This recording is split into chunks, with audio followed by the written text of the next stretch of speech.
Assalamualaikum warahmatullahi wabarakatuh. Perkenalkan, kami dari kelompok 6 akan menjelaskan mengenai manajemen sarana dan prasarana pendidikan. Sebelum itu, perkenalkan, nama saya Navika Imelia Susanti, NIM 1910310310112, dan ada teman saya yaitu Mbak Novianti Rizal, selanjutnya yaitu Mbak Elok Nuria Sofa Elina, yang terus setelah itu ada Mbak Yusrul Hana. Baik, saya sendiri akan menjelaskan mengenai pengertian manajemen sarana dan prasarana pendidikan. Sarana pendidikan dan prasarana pendidikan adalah dua hal yang berbeda. Depdiknas telah membedakan antara sarana pendidikan dan prasarana pendidikan. Sarana pendidikan adalah semua perangkat peralatan, bahan, dan perabot yang digunakan secara langsung dalam proses pendidikan sekolah. Yang kedua yaitu sifat dari sarana bersifat langsung. Jika prasarana itu bersifat tidak langsung dalam menunjang proses pendidikan, contohnya dari sarana pendidikan yaitu meja, kursi, alat media pengajaran dan sebagainya. Sedangkan untuk prasarananya seperti ruang kelas, halaman sekolah, kebun atau taman sekolah.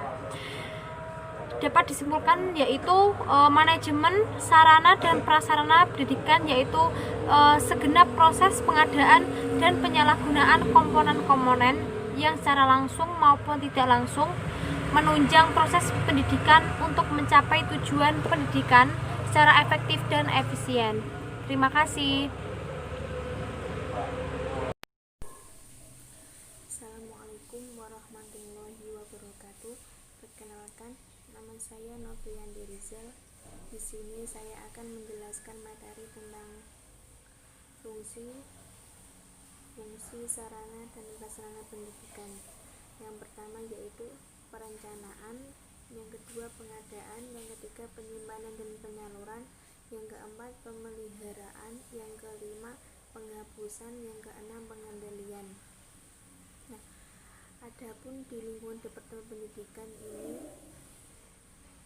ada dominan dari fungsi-fungsi manajemen. Yang pertama yaitu perencanaan kebutuhan, yang kedua proses pengadaan, yang ketiga proses pengiriman, yang keempat penyempurnaan, pemeliharaan dan penyadagunaan, yang kelima inventarisasi, monitoring dan pengendalian. Assalamualaikum warahmatullahi wabarakatuh. Perkenalkan, nama saya Yusrul Hana. Saya di sini akan melanjutkan penjelasan tentang tujuan manajemen sarana dan prasarana pendidikan.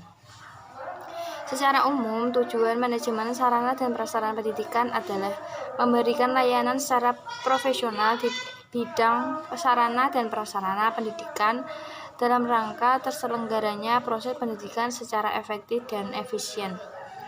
Secara rinci, tujuannya adalah sebagai berikut.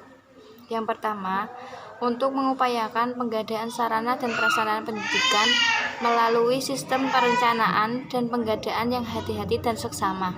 2. Untuk mengupayakan pemakaian sarana dan prasarana sekolah secara tepat dan efisien. Yang ketiga, untuk mengupayakan pemeliharaan sarana dan prasarana sekolah sehingga keberadaannya selalu dalam kondisi siap pakai dalam setiap diperlukan oleh semua personil sekolah. Yang keempat, menciptakan sekolah atau madrasah yang bersih, rapi, indah sehingga menyenangkan bagi warga sekolah atau madrasah.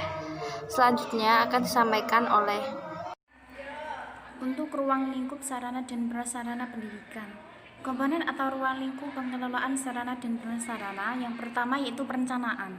Yang dapat dilakukan pada saat perencanaan yaitu menetapkan tujuan awal dari sarana dan prasarana pendidikan dan macam-macam. Yang kedua, merencanakan program atau kegiatan sekolah dengan tujuan pendidikan. Yang ketiga, membuat ketetapan target yang harus dicapai dalam proses pelaksanaan sarana dan prasarana pendidikan. Untuk yang terakhir yaitu melaksanakan perencanaan yang telah disusun sebelumnya.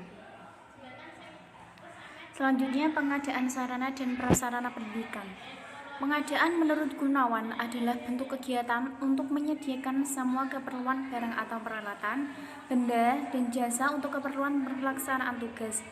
Pengadaan merupakan bentuk realisasi atau implementasi perencanaan pengadaan sarana dan prasarana pendidikan yang telah disusun sebelumnya.